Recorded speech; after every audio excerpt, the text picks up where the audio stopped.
स्वागत है आप सभी का आयुर्वेद भास्कर चैनल पे।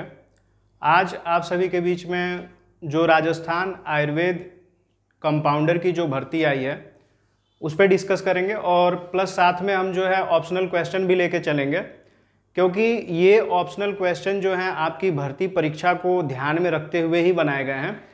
जैसा कि आप सभी को पता है कि हाल फिलहाल में जो भर्ती आप सभी की आई हुई है उसका आवेदन जो है कल से यानी कि 18 फरवरी से शुरू हो जाएगा। जैसे ही आवेदन शुरू होता है तो आवेदन की पूरी प्रक्रिया, आवेदन कैसे किया जाना है, क्या चीज़ें कैसे करनी है, किस वेबसाइट से आपके आवेदन होंगे, ये सारी जानकारी आप सभी को दी जाएगी। और आप सबको बता दें कि ये जो ऑप्शनल क्वेश्चन की जो क्लासेस हैं आप सभी को YouTube पे भी दी जाएंगी और प्लस जो है हमारे ऐप पे भी मिलेगा।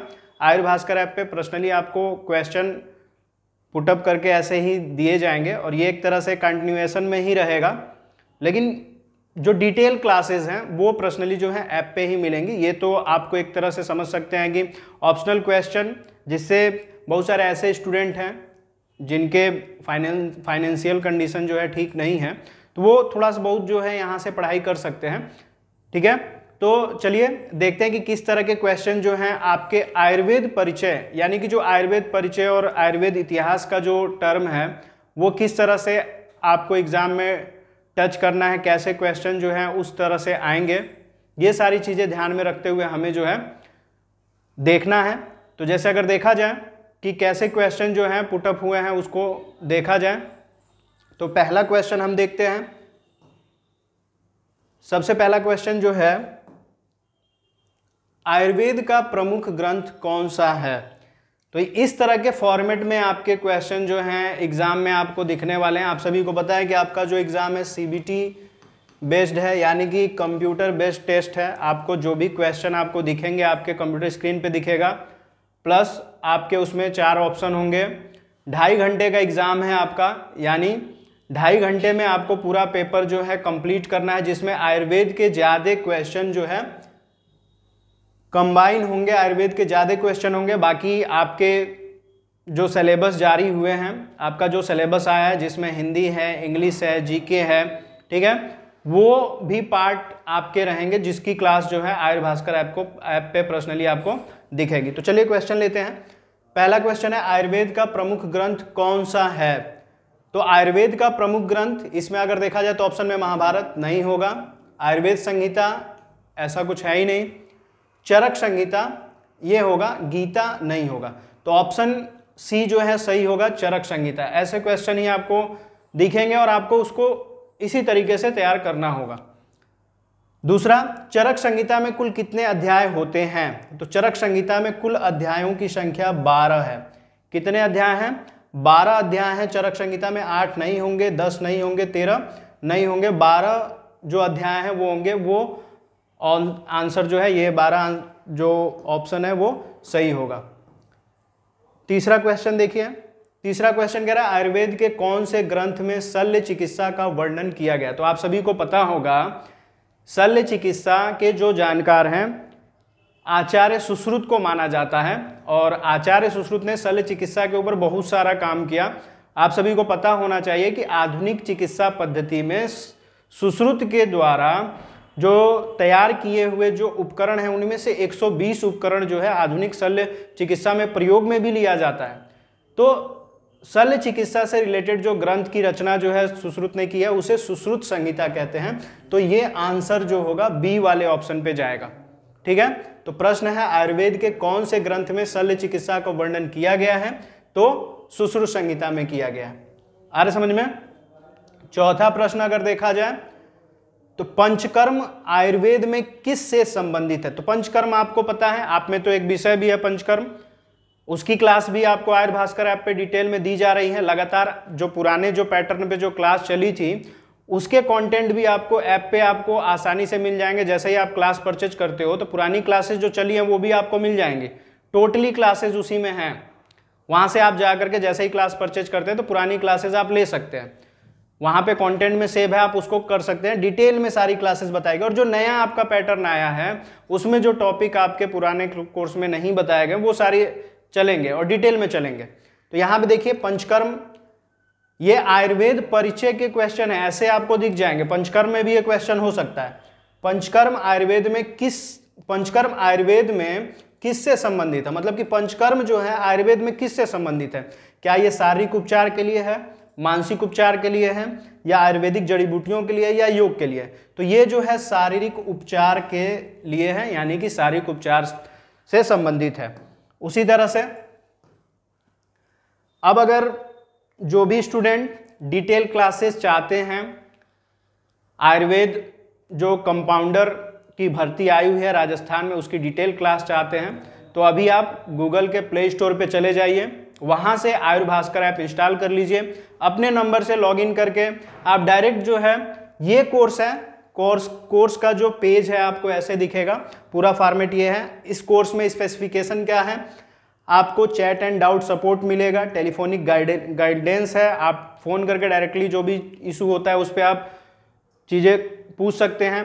आपको क्लासेस रिकॉर्डेड और लाइव क्लास दोनों मिल सकती है, नोट्स पीडीएफ मिलेंगे, एमसीक्यू टेस्ट सीरीज मिलेगी। इसके साथ बहुत सारी चीज़ें जो हैं स्पेशली आपको ऐप में इन्वॉल्व की गई हैं। सारा कोर्स जो है आपको वहाँ पे पढ़ाया जाएगा, टोटली चीज़ें मिलेंगी। और ऐसा नहीं है, हमने बहुत सारी भर्तियों में सिलेक्शन कराया है स्टूडेंट्स का, तो हमारा इंस्टीट्यूट जो है वादा नहीं दावा करता है सिलेक्शन कराने का। तो इस चीज़ को ध्यान में रख करके आप जल्दी से जल्दी कोर्स जो है परचेज कर लीजिए, क्योंकि अभी जो है ऑफर चल रहे हैं। और ऑफर ये कि जो फिक्स प्राइस है उसमें थोड़ा कम और ज़्यादा इधर उधर जो है हो सकता है। आपको अगर थोड़े से डिस्काउंट्स वगैरह चाहिए तो आप डायरेक्टली कॉल करके आप बात कर सकते हो। ऐसा नहीं कि आपकी बात नहीं सुनी जाती, बात सुनी जाती है, ठीक है। लेकिन जैसे ही हमारे जो प्लेटफॉर्म पे बच्चे इनरोल कर रहे हैं, वैसे राजस्थान से लगभग 200 से 300 बच्चे जुड़ चुके हैं, और भी बच्चे जो है जुड़ रहे हैं, तो सीटें फुल ना हो जाए उससे पहले आप जो है ऐप परचेज कर लीजिए। चलिए नेक्स्ट क्वेश्चन पे चलते हैं। अगला क्वेश्चन है, आयुर्वेद के किस ग्रंथ में प्राचीन भारतीय चिकित्सा पद्धतियों का विस्तार से वर्णन है? तो प्राचीन भारतीय चिकित्सा पद्धतियों का विस्तार से वर्णन किस में होगा? यहाँ पे माधव निदान दिया है, और संहिता ऐसा कुछ नहीं होता है, सुश्रुत संहिता, चरक संहिता। तो सबसे पुरानी संहिता की अगर बात करेंगे तो चरक संहिता है। तो आयुर्वेद के किस ग्रंथ में प्राचीन भारतीय चिकित्सा पद्धतियों का विस्तार से वर्णन है? तो वो चरक संहिता में होगा। ऐसा नहीं कि राजस्थान के स्टूडेंट्स ही ये क्वेश्चन देख सकते हैं, जो यूपी आयुर्वेद फार्मासिस्ट हैं, यूपी स्टाफ नर्स हैं जो प्री एग्जाम की तैयारी कर रहे हैं, या हिमाचल के स्टूडेंट्स हो, मध्य प्रदेश के हों, हरियाणा के हों, या झारखंड के हो, छत्तीसगढ़ के हो, तो पूरे ऑल इंडिया से जो भी स्टूडेंट्स तैयारी करते होंगे फार्मासिस्ट की या जो स्टाफ नर्स की आयुर्वेद से रिलेटेड करके, तो वो क्लास अटेंड कर सकते हैं, कोई दिक्कत नहीं है। आपके भी कोर्सेज हमारे ऐप पे हैं। छठा क्वेश्चन देखिए, आयुर्वेद के द्रव्य क्या क्या अर्थ है? तो आयुर्वेद के है, आयुर्वेद में द्रव्य का क्या अर्थ है? तो आयुर्वेद में द्रव्य जो है औषधियों से रिलेट करके चलता है। आयुर्वेद में द्रव्य किससे रिलेटेड है? औषधियों से। उसी तरह से अगला प्रश्न अगर देखा जाए, आयुर्वेद में त्रिदोष का सिद्धांत किस पर आधारित है? तो त्रिदोष आपको पहले से ही पता है, ये कोई भी बता सकता है, वात पित्त कफ, तो ये इसी पे आधारित होगा। जनरल क्वेश्चन है, और लेकिन कभी कभी ऐसा होता है कि तीन तीन चीजें देख करके आप इधर उधर टिक कर देते, तो ऐसा नहीं है। वात पित्त कफ ही त्रिदोष के सिद्धांत हैं। आयुर्वेद में पंचकर्म का क्या उद्देश्य होता है? तो आपको पहले ही बताया गया, पंचकर्म जो है शरीर की शुद्धि करने के लिए काम में आता है, न कि मन की शुद्धि के लिए। तो ये हो जाएगा शारीरिक शुद्धि, आंसर जो होगा शारीरिक शुद्धि होगा। आप नोट भी करते रहिएगा, इंपॉर्टेंट है। फिर है आयुर्वेद के रसायन का क्या उद्देश्य है? तो आयुर्वेद के लिखा हुआ, आप आयुर्वेद में पढ़ सकते हैं, आयुर्वेद में रसायन का क्या उद्देश्य है। तो आपको बता दें, आयुर्वेद में जो रसायन प्रयोग में लिया जाता है वो जीर्णावस्था जल्दी न आए उसके लिए प्रयोग में लिया जाता है, यानी कि बुढ़ापे को रोक के रख सके ऐसी स्थिति के लिए प्रयोग में लिया जाता है। तो किस लिए? शरीर को शुद्ध करने के लिए, जीवन को दीर्घ बनाने के लिए, मानसिक शांति देने के लिए, रोग को नष्ट करने के लिए। तो जीवन को दीर्घ बनाने के लिए जो है रसायन का प्रयोग करते हैं, ठीक है। आयुर्वेद में सबसे पहली पुस्तक कौन सी लिखी गई थी? तो इनमें से अगर देखा जाए तो सबसे पहले जो है इन संहिताओं में सबसे पहले जो है एलिक्सर नहीं है आयुर्वेद से रिलेटेड, सबसे पुरानी जो संहिता है वो चरक संहिता ही है। तो सबसे पहले चरक संहिता ही लिखी गई इस ऑप्शन के अनुसार। 11 नंबर प्रश्न देखिए, वात दोष का संबंध किस अंग से है? तो वात किससे संबंधित है? वात वायु से संबंधित है, लेकिन ज्यादातर वात से रिलेटेड जो बीमारियां हैं कहाँ प्रभावित करती हैं? मांसपेशियों और तंत्रिका तंत्रों को प्रभावित करती हैं, इसलिए ऑप्शन सी जो है सही होगा। 12वां प्रश्न देखिए, कह रहा है कि आयुर्वेद में संग्रहणी का क्या अर्थ है? संग्रहणी को क्या कहते हैं? तो सामान्य भाषा में कई सारी चीजें यहाँ पे लिखी हुई हैं, लेकिन संग्रहणी जो है वो दस्त को कहा जाता है। बाकी कब्ज की अगर बात करेंगे तो कब्ज को कॉन्स्टिपेशन, या आयुर्वेद में अगर कहेंगे तो विवंद कहा जाता है। हृदय रोग को हृदय रोग कहते हैं और मानसिक रोग को मन रोग कह सकते हैं, मानसिक विकार भी कह सकते हैं। ठीक है, तो दस्त सही होगा। 13वां प्रश्न देखिए, कह रहा आयुर्वेद शब्द की उत्पत्ति किस भाषा से हुई है? तो सामान्य सी भाषा है। आयुर्वेद में ज्यादातर, सामान्य सी बात है कि आयुर्वेद में ज्यादातर जो शब्द है वो संस्कृत के ही होते हैं। पाली नहीं, प्राकृत नहीं होगा, हिंदी नहीं होगा, तो संस्कृत ही ऑप्शन जाएगा, सही होगा संस्कृत। आयुर्वेद में सप्त धातु का क्या अर्थ है? आपको पता है सप्त धातु यानी कि 7 धातुएं जो हैं हमारे शरीर में सम्मिलित हैं और उन्हीं पे हमारी क्रियाविधि, हमारे कार्य का, हमारी शरीर के क्रियान्वयन का जो भी आधारभूत चीज है वो इस पे डिपेंड होता है। तो इसमें सप्त धातु क्या है? शरीर के 7 प्रमुख तत्व हैं। क्या है? शरीर के प्रमुख तत्व हैं, 7 प्रमुख तत्व हैं, तो वो वाला ऑप्शन जो बी है वो सही रहेगा। अगला प्रश्न देखा जाए, 15 नंबर प्रश्न देखिए, आयुर्वेद में प्रकृति का क्या अर्थ होता है? तो प्रकृति, कई बार आपने सुना भी होगा कि इसकी प्रकृति सही नहीं है। तो हमारे आयुर्वेद में क्या है? प्रकृति का मतलब किसी व्यक्ति का शारीरिक और मानसिक स्वभाव माना जाता है। ठीक है, तो बी ऑप्शन सही होगा। आयुर्वेद में रोग की परिभाषा क्या है? रोग किसे कहते हैं? तो आयुर्वेद में शारीरिक असंतुलन को रोग कहते हैं? जी नहीं। मानसिक असंतुलन को? नहीं। दोनों, शारीरिक और मानसिक असंतुलन को, तो ये वाला ऑप्शन जो है सही होगा, सी जो है सही होगा। डी आहार की समस्या, ऐसा नहीं है। तो दोनों शारीरिक और मानसिक असंतुलन को आयुर्वेद में जो है रोग के अंतर्गत परिभाषित किया गया है। आ रहा समझ में? क्वेश्चन बहुत बेहतरीन है और इस तरह के क्वेश्चन आपको एग्जाम में देखने को मिलेंगे। एक बार फिर से आपको बता दें कि आयुर्भास्कर ऐप पे आयुर्वेद एनएचएम कंपाउंडर की जो भर्ती आई हुई है राजस्थान में, जिसके फॉर्म 18 फरवरी से भरे जाने हैं, उसकी क्लासेस पहले से चल रही हैं और पहले की चली क्लासेस आपको ऐप पे रिकॉर्डेड फॉर्मेट में आपको मिल जाएंगे। लेक्चर मिलेंगे, नोट्स मिलेंगे, पीडीएफ्स, नोट्स के पीडीएफ और एमसीक्यू टेस्ट सीरीज आदि भी वहाँ पे आपको पहले से उपलब्ध हैं। और जो नया फॉर्मेट आया आपके सिलेबस का, उसके अकॉर्डिंग भी क्लासेज चल रही हैं। और जिस तरह से आप यूट्यूब पे क्लास अटेंड कर रहे हो ऑप्शनल क्वेश्चन के, वैसे भी ऑप्शनल क्वेश्चन की क्लासेस एग्जाम जैसे नज़दीक आता है तो उस तरह के क्वेश्चन की क्लासेस जो है लंबे क्लास आपको चलेंगे, मैराथन क्लासेस दी जाएंगी, ऑप्शनल क्वेश्चन की मैराथन क्लासेस दी जाएंगी, जिससे आपके जो फुल्ली टॉपिक जो है तैयार होंगे और बहुत अच्छा आप जो है मार्क लेकर के आओगे और आपके सिलेक्शन की गारंटी जो है पूरी तरह से कंप्लीट हो जाएगी। कोर्स में, कोर्स फीचर की बात करें तो चैट एंड डाउट सपोर्ट मिलेगा, टेलीफोनिक गाइडेंस है, रिकॉर्ड और लाइव क्लास भी मिलेगा, नोट्स पीडीएफ है, एमसीक्यू टेस्ट सीरीज है। तो जल्दी से जल्दी प्ले स्टोर से आयुर्भास्कर ऐप इंस्टॉल कर लीजिए और क्लासेस ज्वाइन कीजिए, क्योंकि अगर लेट आते हैं तो फिर आप अगर रिक्वेस्ट करते हो किसी भी चीज़ को लेकर के तो वो नहीं सुना जाएगा। ठीक है, ध्यान में रखिए। अगला क्वेश्चन देखिए, 17 नंबर क्वेश्चन कह रहा है आयुर्वेद में रसायन का प्रयोग किसके लिए किया जाता है? तो आयुर्वेद में रसायन का प्रयोग जो है, अभी पिछला क्वेश्चन हमने देखा था ना, तो रसायन किस लिए है?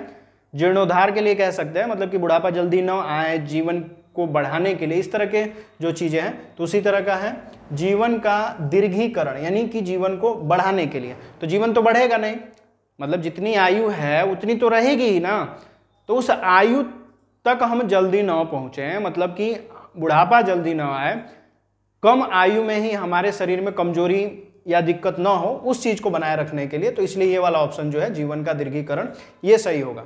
18 नंबर क्वेश्चन देखिए, कह रहा है आयुर्वेद के अनुसार विष का शोधन कैसे किया जाता है?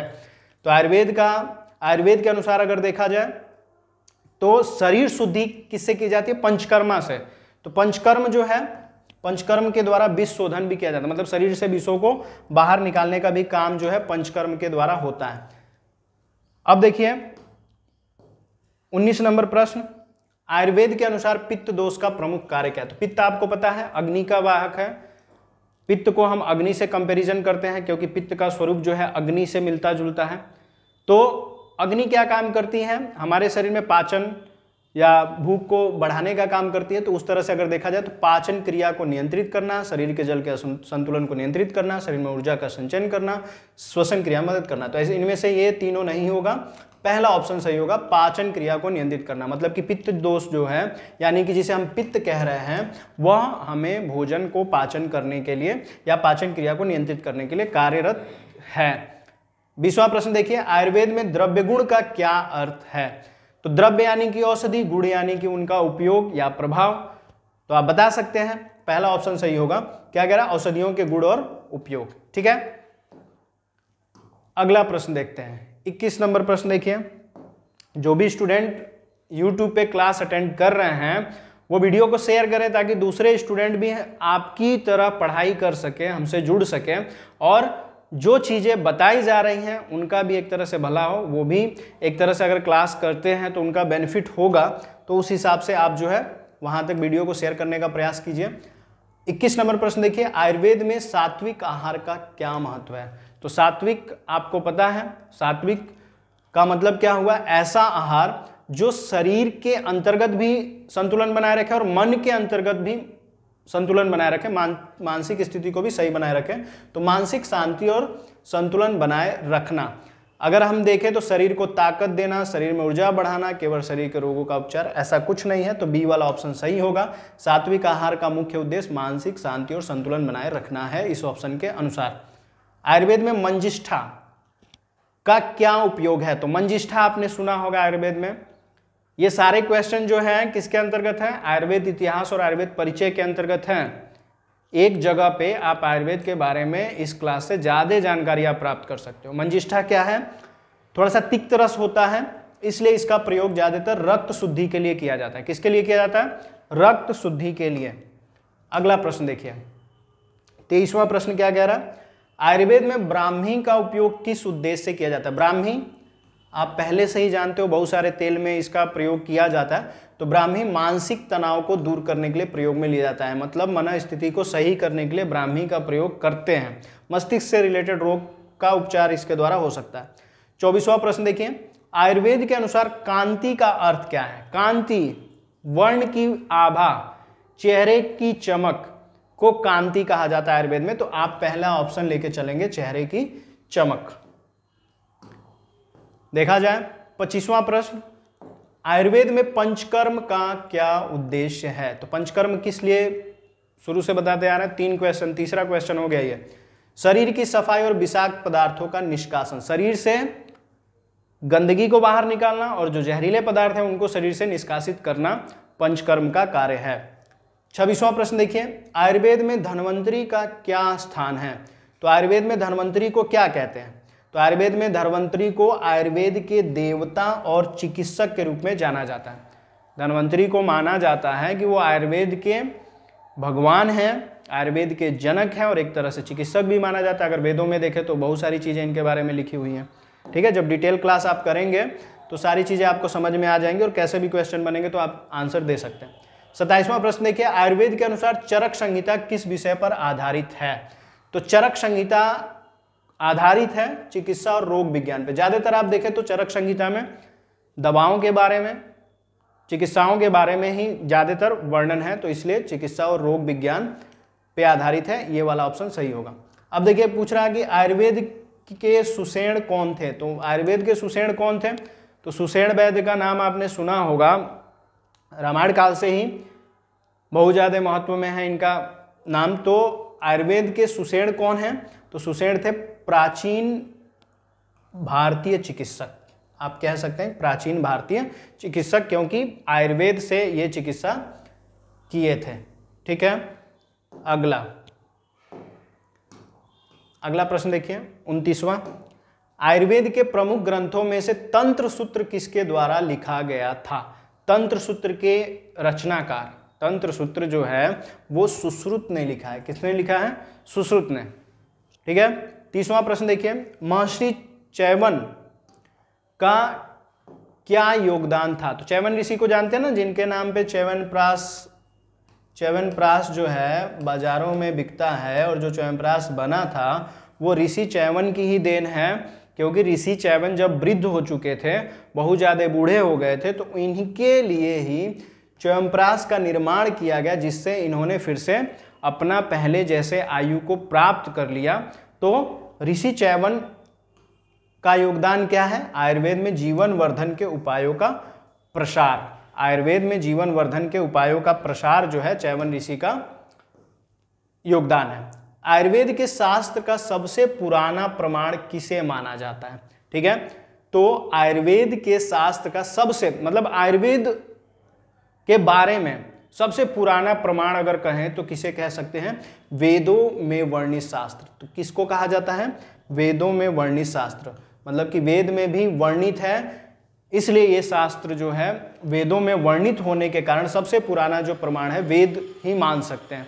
आयुर्वेद के अनुसार धन्वंतरी का अभिषेक किस दिन किया जाता है? आप सभी को पता है कि भगवान धन्वंतरी आयुर्वेद के जनक हैं और इनकी पूजा ज़्यादातर जो है धनतेरस के दिन ही किया जाता है। और अगर हम कहें तो धनतेरस के दिन धन्वंतरी का अभिषेक भी किया जाता है, इसलिए ये जो उत्तर होगा सी वाला ऑप्शन सही रहेगा, धनतेरस जो है सही रहेगा। आगे अगर देखा जाए कश्यप संहिता का मुख्य विषय क्या था?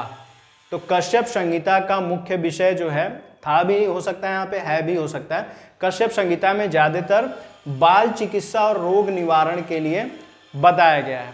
ठीक है, अगला प्रश्न अगर देखा जाए, धन्वंतरी को आयुर्वेद का भगवान माना जाता है, उन्हें किस शास्त्र में प्रमुख रूप से वर्णित किया गया है? तो धन्वंतरी को भगवान कहा गया है और कहाँ पे इनको भगवान का ज्यादातर उपाधि मिलता है? वो मिलता है वेदों में। वेदों में इन्हें भगवान भी कहा गया। अगर आयुर्वेद शास्त्र की बात करेंगे तो धन्वंतरी की बात है, लेकिन आयुर्वेद में भी ये बात जो है वेद को प्रमाण मान करके ही कहा जाता है, तो इसलिए वेद पे आंसर टिक करना है आपको। 35 नंबर अगर देखें, चरक संहिता में कितने विधान यानी कि प्रकरण होते हैं? चरक संहिता में कितने प्रकरण होते हैं देखा जाए तो चरक संहिता में जो प्रकरणों की संख्या है, विधानों की संख्या है, वो 120 है। कितने हैं? 120। याद रखना है आप सभी को।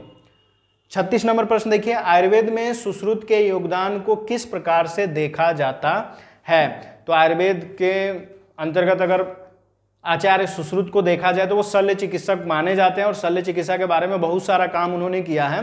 तो शल्य चिकित्सा की विधियां, इस पे जो है आपको आंसर टिक करना है, मतलब कि 36 का बी जो है सही होगा। 37 नंबर देखिए, इस सीरीज में हम पूरे 50 प्रश्न आपको बता रहे हैं, वो भी बेहतरीन प्रश्न आपके लिए लेकर के आया गया है, ताकि आपकी तैयारी जो है, जिन्होंने अभी तक इंतजार किया है कि नहीं अब फार्म भर लेंगे तभी तैयारी करेंगे, तो हो गया, फॉर्म भर लीजिए, कल से फॉर्म भरे जाने हैं तो तैयारी कीजिए।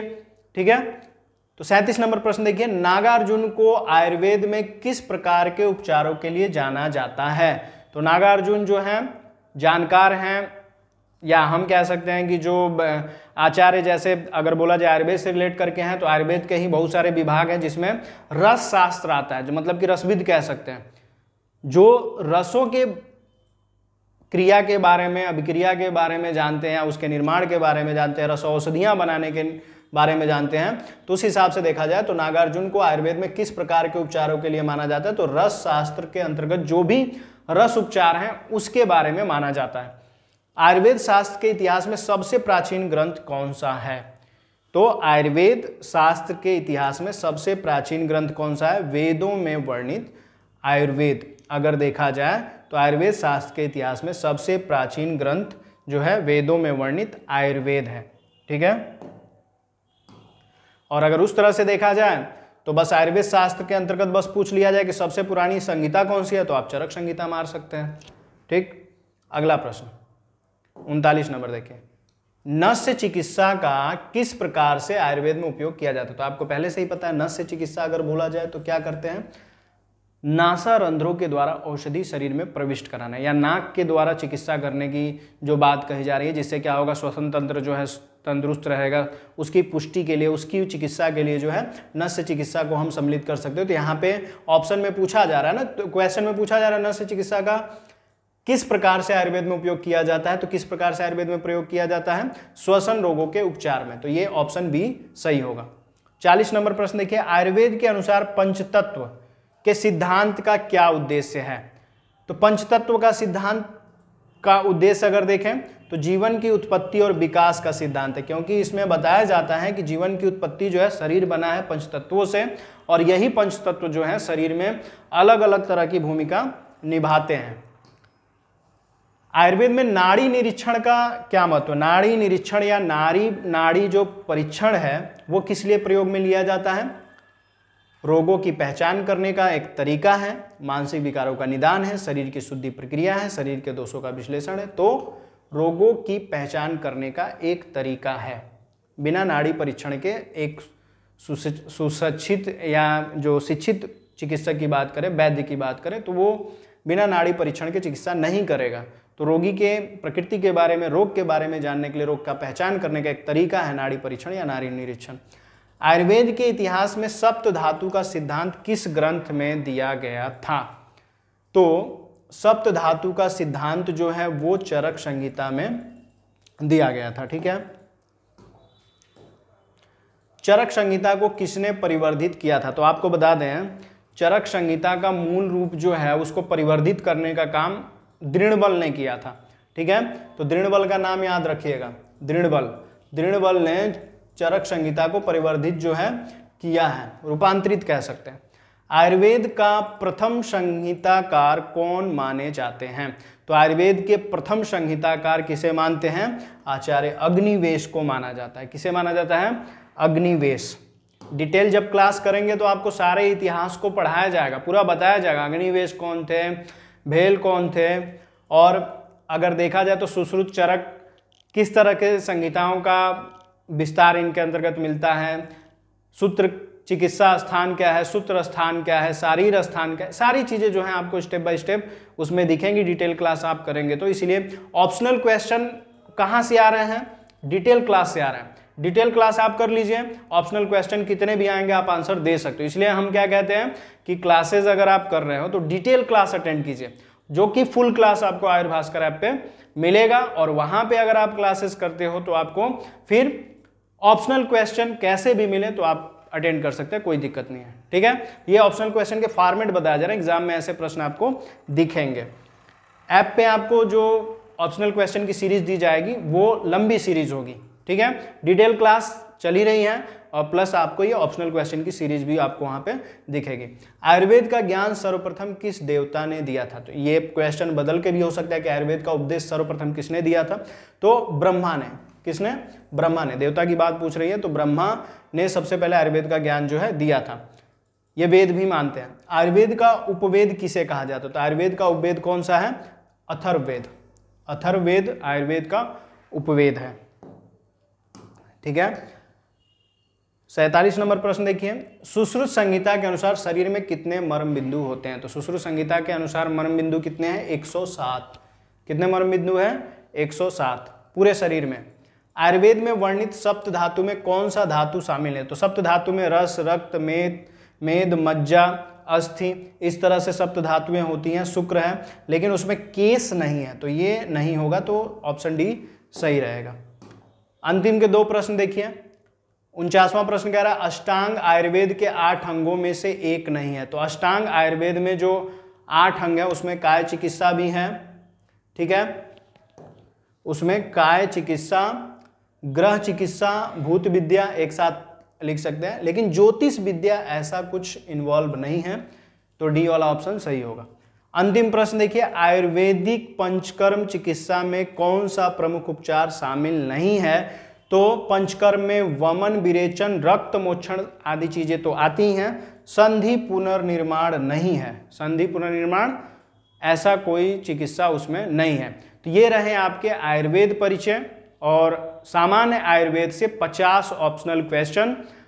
अगर क्लास अच्छी लगती है तो वीडियो को अपने फ्रेंड्स के साथ शेयर कीजिए, अपने स्टडी ग्रुप में शेयर कीजिए, और सबसे इम्पोर्टेंट चीज़ ये है कि आपके जो फॉर्म हैं आयुर्वेद कंपाउंडर के जो फॉर्म भरे जाने हैं वो कल से यानी कि 18 फरवरी से भरे जाने, तो सभी लोग तैयारी करिए और अपने डॉक्यूमेंट्स वगैरह इकट्ठा कीजिए, जो भी चीज़ें रह गई हैं उसको तैयार कर लीजिए, और उसके बाद से फॉर्म जल्दी से जल्दी अप्लाई कीजिए और पूरा सब काम छोड़ करके पढ़ाई में जुट जाइए। क्लासेस चल रही हैं आयुर भास्कर ऐप पे, जल्दी से जल्दी ज्वाइन कीजिए और क्लासेस अटेंड कीजिए। अब ऐसा नहीं कि क्लास ले ली और पढ़ाई करें ना और फिर आप ये कहें कि नहीं हमारा सिलेक्शन नहीं हुआ।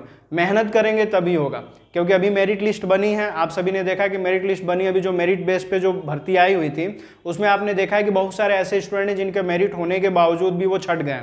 कारण क्या है अब ये तो आयोग जाने कि किस तरह से कट ऑफ बना है, क्या हुआ है वो आयोग जाने, लेकिन ये जो मौका मिल रहा है आपको इस भर्ती में एक बेहतरीन मौका, अगर आप इसमें काम करते हो 3 साल काम कर लीजिए, 2 साल काम कर लीजिए, तो जो फुल्ली भर्ती आती है, अस्थायी भर्ती आती है, उसमें आपको एक तरह से बोनस अंक मिल रहा है।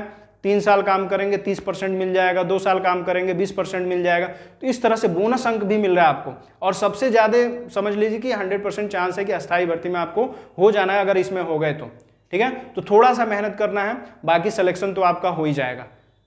आ रहा समझ में? तो YouTube पे जो ऑप्शनल क्वेश्चन की सीरीज आज से शुरू हुई है, ये लगातार कंटिन्यूएशन में चलेगा, लेकिन ऐप पे जो डिटेल क्लासेस आपको करनी है ऐप पे आपको मिलेगा, और साथ में ऑप्शनल क्वेश्चन की जो डिटेल सीरीज है, लंबी सीरीज है, मैराथन क्लासेस हैं, वो भी आपको ऐप में ऐड करके दी जाएगी। तो जल्दी से जल्दी कोर्सेज आप जो है ज्वाइन कर लीजिए, और अगर आप हमारे चैनल पे नए हैं तो चैनल को सब्सक्राइब कीजिए। वीडियो में लास्ट तक बने रहने के लिए आप सभी का बहुत बहुत धन्यवाद।